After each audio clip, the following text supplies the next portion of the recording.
Suara sendok beradu dengan piring terdengar lebih keras dari biasanya malam itu. Di meja makan kecil rumah sederhana itu, Raka duduk dengan kepala sedikit menunduk. Bau sayur asem masih mengepul, tapi tak ada yang benar-benar berselera makan. Orang cuma lulusan SMA, jangan mimpi tinggi-tinggi-tinggi. Kalimat itu kembali meluncur dari mulut Bu Ratna, ibu tirinya. Raka terdiam, ia sudah terbiasa. Sejak ayahnya meninggal 2 tahun lalu, hidupnya berubah total. Ia tak bisa melanjutkan kuliah karena biaya. Ia memilih bekerja apa saja. Kurir, kuli bangunan, bongkar muat, yang penting halal. Tapi bagi Bu Ratna, semua itu tak pernah cukup. Lihat Ardi, kuliah di kota. Masa depannya jelas. Kamu kerja kasar terus. Raka menelan nasi yang terasa hambar. Ia tidak membenci ibu tirinya. Ia hanya lelah, dianggap tidak berharga. Malam itu, di kamar kecil dengan dinding kusam, ia memandang foto ayahnya. Pak, aku akan buktiin, walau cuma lulusan SMA. Dan sejak malam itu, tekadnya tumbuh. Hujan turun deras. Motor tua Raka mogok di tengah jalan saat ia mengantar paket terakhir. Bajunya basah kuyup. Ia berteduh di depan sebuah toko komputer yang masih menyala. Di dalam, beberapa orang duduk di depan layar besar. Bekerja, nyaman, hangat. Raka menatap lama. Kerja di depan komputer. Apa harus kuliah dulu? Ia tidak tahu, tapi ia tahu satu hal. Ia tidak ingin selamanya diremehkan. Beberapa minggu kemudian, ia membeli ponsel bekas dari hasil menabung. Setiap malam, setelah semua tertidur, ia belajar lewat video gratis tentang jualan online, tentang pemasaran digital. Saat Bu Ratna tahu, ia tertawa kecil. Belajar dari HP, kamu pikir sukses semudah itu? Raka tak menjawab. Ia belajar lebih keras. Diam-diam, jatuh yang pertama, Raka mencoba jualan kecil-kecilan. Awalnya tak ada pembeli. Lalu suatu hari, ada supplier menawarkan harga murah. Ia tergiur. Uang tabungannya habis. Barang tak pernah datang. Ia ditipu. Raka terduduk di lantai kamar. Ponselnya tergeletak. Saldo nol. Di luar, suara Bu Ratna terdengar lagi. Sudah kubilang? Pendidikan rendah ya begini. Kalimat itu menusuk. Untuk pertama kalinya, Raka hampir menyerah. Tapi ia teringat ayahnya. Yang penting bukan sekolahmu, nak. Tapi seberapa keras kamu mau belajar? Air mata jatuh, namun tekadnya tidak ikut jatuh. Ia bangkit. Raka menemukan komunitas belajar online gratis.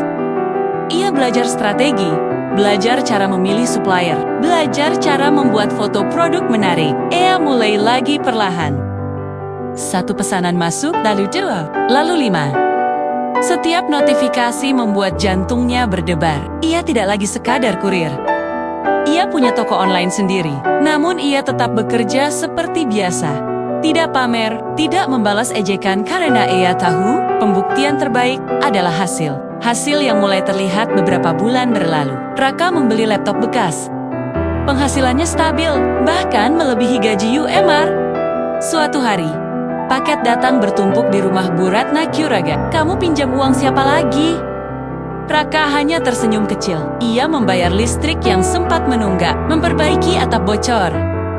Tanpa berkata apa-apa, Bu Ratna mulai heran, tapi gengsinya terlalu tinggi untuk bertanya. Ardi pulang dari kota di PHK. Perusahaan tempatnya bekerja bangkrut. Untuk pertama kalinya, Ardi terlihat kehilangan arah. Bu Ratna panik, biaya hidup meningkat, tabungan menipis. Dan di saat itulah Raka bicara. Bu, kalau ibu mau, saya bisa bantu. Bu Ratna terdiam. Beberapa hari kemudian, ia baru tahu. Selama ini Raka yang membayar sebagian biaya kuliah Ardi dulu. Diam-diam lewat rekening ayah. Ia juga yang memperbaiki rumah. Ia juga yang menabung untuk keluarga. Bu Ratna tak bisa berkata apa-apa. Air matanya jatuh. Pengakuan desa mulai mengenal nama Raka. Ia diundang berbicara di acara UMKM. Walau saya cuma lulusan SMA, saya percaya belajar itu tidak ada batasnya. Suasana hening. Di barisan depan, Bu Ratna menunduk. Setelah acara selesai, ia menghampiri Raka. Maafkan ibu, Selama ini ibu salah. Raka tersenyum lembut. Saya tidak pernah marah, Bu. Saya cuma ingin membuktikan. Warisan terbesar. Beberapa tahun kemudian, Raka membuka pelatihan gratis untuk anak muda putus sekolah. Ia berkata, sekolah itu penting, tapi jangan berhenti belajar hanya karena ijazah. Rumah mereka kini lebih layak. Hubungan mereka lebih hangat. Bu Ratna tak lagi memandang pendidikan sebagai satu-satunya ukuran.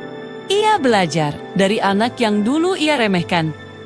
Dan Raka akhirnya sadar, yang paling mahal bukanlah gelar, tapi harga diri. Jika kamu hari ini diremehkan karena pendidikan, karena latar belakang, karena masa lalu, ingat satu hal, bukan ijazah yang menentukan masa depan, tapi seberapa keras kamu mau berusaha. Karena kadang, yang paling sering diremehkan, justru yang paling kuat bertahan. Terima kasih sudah menonton ceritanya sampai habis. Sampai ketemu dengan cerita selanjutnya. Jangan lupa like dan subscribe.